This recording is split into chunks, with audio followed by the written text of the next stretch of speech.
ఒకప్పుడు రాజకీయాల్లో పరిస్థితులు మారిపోతూ ఉంటాయి. వింత వింతగా మారుతూ ఉంటాయి. ఒకప్పటి రాజకీయాల్లో పార్లమెంట్‌కి పోటీ చేయడం అంటే చాలా గొప్ప కింద భావించేవారు. అసెంబ్లీకి పోటీ చేయడం అంటే ఆ తర్వాత స్థానం కింద భావించేవారు. ఎందుకంటే ఒక పార్లమెంట్ స్థానంలో 7 అసెంబ్లీ సెగ్మెంట్లుంటాయి. వీటన్నింటికి అధిపతిగాను, ఒక రకంగాను ప్రాంతీయ పార్టీలొచ్చిన తర్వాత నెమ్మదిగా పరిస్థితులు మారుతూ వచ్చాయి గానీ, జాతీయ పార్టీలు పోటీ చేసే రోజుల్లో ఎంపీ స్థానానికి చాలా డిమాండ్ ఉండేది. ఇవాల్టి పరిస్థితి చూసుకుంటే రీజనల్ పార్టీసు, లోకల్ పార్టీస్ వచ్చిన తర్వాత ప్రాంతీయ పార్టీల్లో ఎలా ఉంటుందంటే మనందరికీ తెలుసు ప్రాంతీయ పార్టీలంటే ఫ్యామిలీ టెంట్లని ఒక నానుడి కూడా ఉంది. అంటే ఒక కుటుంబం వారే పార్టీ పెట్టిన వారే ఆ కుటుంబంలో వాళ్ళే అన్నీ నడుపుతూ ఉంటారు, నిర్వహిస్తూ ఉంటారు. మిగిలిన వాళ్ళందరూ డమ్మీల కింద ఉంటూ ఉంటారు. పైగా కొన్ని పార్టీల్లో అయితే ఎంపీ అయినా సరే నెగ్గిన తర్వాత అక్కడ కేంద్రంలో కూటమి ఉండి బలాబలాలు నువ్వా నేనా అన్నట్టుగా ఉండి సీట్లు ప్రతిదానికి ఓటింగ్‌లో అలా అవసరం ఉండి ఓ దెబ్బగా సీట్లు స్థానాలొచ్చి ప్రతిపక్షం బలంగా ఉన్నప్పుడైతే వీళ్ళకి విలువ ఉంటుంది తప్ప, లేదంటే వీళ్ళ ఓటు గురించి గానీ, వాళ్ళ సీటు గురించి గానీ ఆలోచించేవాడు ఉండడు. వీడి మాట గురించి పట్టించుకునేవాడు ఉండడు.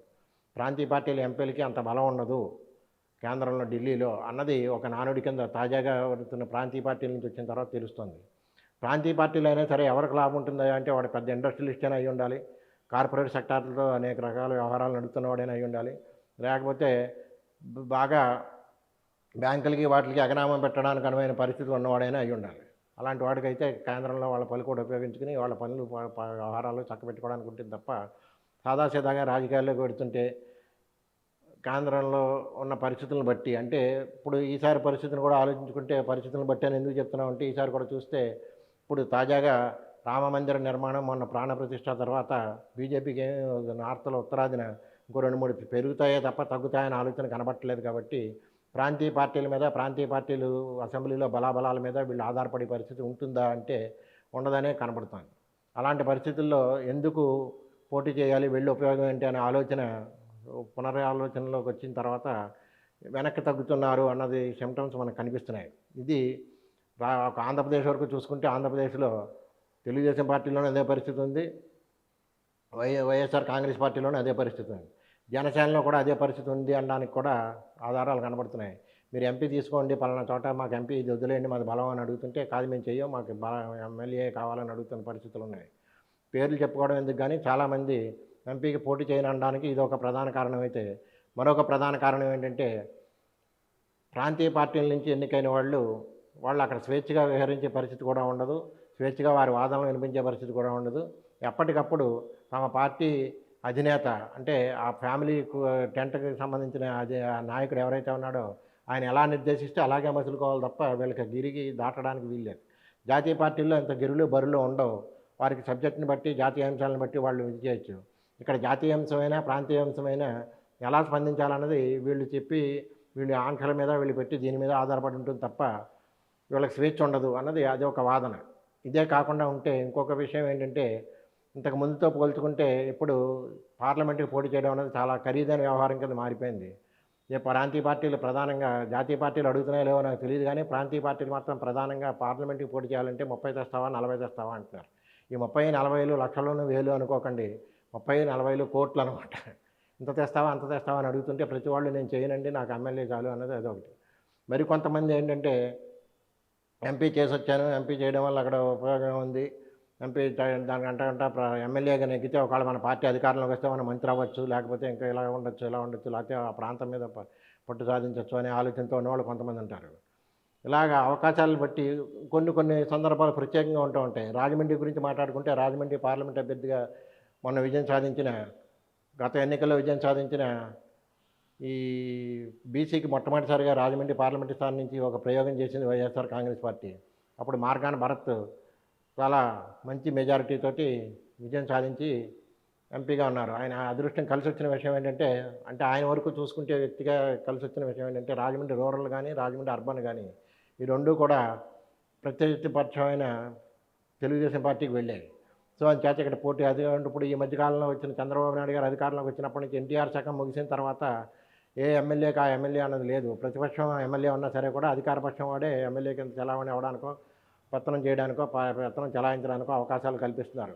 అలాంటి పరిస్థితుల్లో ఇవాళ ఆయన కలిసొచ్చిన అంశం ఏంటంటే ఈ 2 రాజమండ్రి రూరల్, రాజమండ్రి అర్బన్ కూడా ప్రత్యర్థులైన వాళ్ళే నెగ్గడం. అదీ కాక urban body, local urban body కార్పొరేషన్‌లో మేయర్ స్థానానికి ఎన్నికలు జరగకపోవడం అంచేత ఏంటంటే మొత్తం ఈ 3 స్థానాలు ఎంపీతో పాటు ఈ మూడింటిని కూడా ఆయనే రాజకీయ అధికారం చలాయించే అవకాశం దొరికింది కాబట్టి ఆయన ఆ రకంగా ఆయన అదృష్టవంతుడు అని చెప్పచ్చు. సరే ఆయన పందాలో, ఆయన పద్ధతిలో ఆయన ఆయన నా పద్ధతిలో ఆధునికంగా ఆయన వెళ్ళాడనుకోండి. అభివృద్ధి విషయంలో గానీ ఆయన పందాలో ఆయన వెళ్ళాడు. అదొక విషయం. దాని తర్వాత ముచ్చటించుకుందాం. ఎందుకు ఇలా వెనక వెంజి వేస్తున్నారంటే డబ్బు ఒక కారణం. తర్వాత ప్రాంతీయ పార్టీలకి అక్కడ మాట పత్తనం చలాయించే అవకాశం లేకపోవడం. ప్రాంతీయ పార్టీల నుంచి నెగ్గిన వాళ్ళకి ఓటింగ్‌లో ఏమైనా రాజ్యసభలో గానీ, లోక్‌సభలో గానీ ఓటింగ్ విషయంలో వాళ్ళకి ఆ పరిచయం, ఆ ప్రస్తావనలు పెంచుకోవడానికి పనికొస్తాయి తప్ప, వీరి ప్రస్తావన అంటే వీరి ఓటు ప్రస్తావన వచ్చి వీళ్ళు ఓటేస్తే తప్ప అక్కడ బిల్లు నెగ్గం. లేకపోతే అది ఓటాన్ అకౌంట్‌లోనో లేకపోతే ఇంకో దాంట్లోనో, ఇంకో దాంట్లోనో లేదంటే రేపు పొద్దున్న అవిశ్వాస తీర్మానం వస్తుంది అందులోనూ వీళ్ళ అవసరం ఉందంటేనే తప్ప వీళ్ళని పలకరిస్తారు తప్ప లేకపోతే వీళ్ళని పలకరించే నాదుడే ఉండడం అన్నది ఒక పద్ధతి. ఇవన్నీ కాక మారిన పరిస్థితుల్లో ఎంపీలకి ప్రాధాన్యం నెమ్మదిగా తగ్గుకుంటూ వస్తుంది అనడానికి ఇంకో కారణం ఏంటంటే, నవ్వుతూ ఒక పార్లమెంట్ సభ్యుడు చెప్పిన విషయం ఏంటంటే, కొత్త పార్లమెంట్ కట్టారు. పాత పార్లమెంట్ భవనంలో అయితే చాలా చవకైన మంచి భోజనం, టిఫిన్‌లు అన్ని వ్యవహారాలు ఫుడ్ విషయంలో చాలా చవకగా రూ. 5కే అన్నీ అలా పెట్టే అవకాశాలు అన్నీ ఉండేవి. ఇప్పుడు కొత్త పార్లమెంట్‌లో అది కూడా తీసేశారని నవ్వుతూ చెప్పాడు ఒకాయన. సో, అందుచేత ఇది కూడా ఆలోచించిన ఇది పెట్టుకున్న ఢిల్లీ వెళ్ళి ఏం చేస్తారా అంటే అక్కడ ఇంకొకటేంటంటే భాషా సమస్య. ఇప్పుడున్న యువకులకి అయితే భాషా సమస్య లేకపోవచ్చు కానీ పెద్దవాళ్ళకి పోటీ చేయరా అంటే అక్కడ భాషా సమస్య కూడా వస్తుంది. యువకులు ఇంగ్లీషు, హిందీ ఇవన్నీ చెల్లుబాటు అయిపోతాయి కాబట్టి వాళ్ళ పద్ధతిలో పెరిగారు కాబట్టి వాళ్ళకైతే ఇబ్బంది ఉండదు. అందుచేత ఇవన్నీ చూస్తుంటే పోటీ చేయండి లోక్‌సభకి అని అంటే మాత్రం వెనకంజ వేస్తున్నారు అన్నది స్పష్టంగా కనబడుతుంది. పేర్లు చెప్పాలనుకుంటే ఇప్పుడు మొన్నటి వరకు ఏం నడిచిందంటే రాజమండ్రి రూరల్‌లో కందుల దుర్గేష్ గారు అడ్డున్నాడు కాబట్టి జనసేన తరఫున అడుగుతున్నారు కనుక దుర్గేష్ గారిని పార్లమెంట్‌కి తీసుకొచ్చి పార్లమెంట్‌కి పోటీ చేస్తే మేము రాజమండ్రి అర్బన్, రూరల్ పాత వాళ్ళిద్దరికీ సీట్లు ఇవ్వచ్చు అన్నది తెలుగుదేశం వాళ్ళు కొన్న కాలం ప్రచారం చేశారని జనసేన వాళ్ళు చెప్తున్నారు. ఇప్పుడు తాజాగా ఏంటంటే కందుల దుర్గేష్‌కి సీటు ఖాయమైంది అని చెప్తున్నప్పుడు బుచ్చే చౌదరి గారిని తీయడానికి వీల్లేదు అనుకుంటే బుచ్చే చౌదరి గారిని రాజమండ్రి అర్బన్‌కి తీసుకొచ్చి రాజమండ్రి అర్బన్‌లో బుచ్చే చౌదరి గారు పోటీ చేస్తే ఆ యువకుడైన ఆదిరెడ్డి వాసుని పార్లమెంట్‌కి పెట్టమంటున్నారు అని చెప్పి ఒక వాదన నడుస్తుంది. వాళ్ళు కూడా ఎవరు సుముఖంగా ఉన్నారన్నది ఎవరు చెప్పట్లేదు. పార్లమెంట్‌కి పోటీ చేయడానికి ముందే చెప్పుకున్న కారణాలతో పాటు మరిన్ని విస్తృతమైన కారణాలతోటి ఎవరు చెప్పట్లేదు. ఇంకొక కూడా ఏంటంటే కొన్ని అధికార పక్షాల్లో ఎలా ఉంటుందంటే ప్రాంతీయ పార్టీల్లో కనీసం వీళ్ళు వెళ్ళి అక్కడ వ్యక్తిగత పరిచయాలు పెంచుకునేందుకు కూడా వీలుండదు. వీళ్ళు ఎవరికీ అక్కడ అధిష్టానం అంటే అధినేతే ఉంటాడు కాబట్టి ఏకైక సూత్రంగా నడుస్తున్న వ్యవహారాలు కాబట్టి వీళ్ళు ఏం చెబితే వీళ్ళు ఆ పరిమితులు లేకుండా అక్కడ తెలుసున్న మంత్రిని కానీ తెలుసున్న ఇంకొకరిని కానీ పరిచయాలు పెంచుకోవడానికి కూడా లేని ఆంక్షలు ఉన్నాయి అన్నది సుస్పష్టం కాబట్టి ఎవరు వాటికి పోటీ చేయడానికి ఇష్టపడటం లేదు అన్నది స్పష్టంగా తెలుస్తుంది. ఈ రకంగా చూస్తే ఖర్చు రీత్యా చూసినా, పలుకుబడి రీత్యా చూసినా, అక్కడ పెత్తనం చెలాయించే విషయంలో రీత్యా చూసినా, రాజకీయ అధికారాన్ని పెంచుకుని రాజకీయంగా ఎదగాలని చూసినా సరే కూడా ప్రస్తుత పరిస్థితుల్లో ప్రాంతీయ పార్టీల నుంచి లోక్సభకు పోటీ చేయడానికి పెద్దగా ఆసక్తి కనబరచట్లేదు.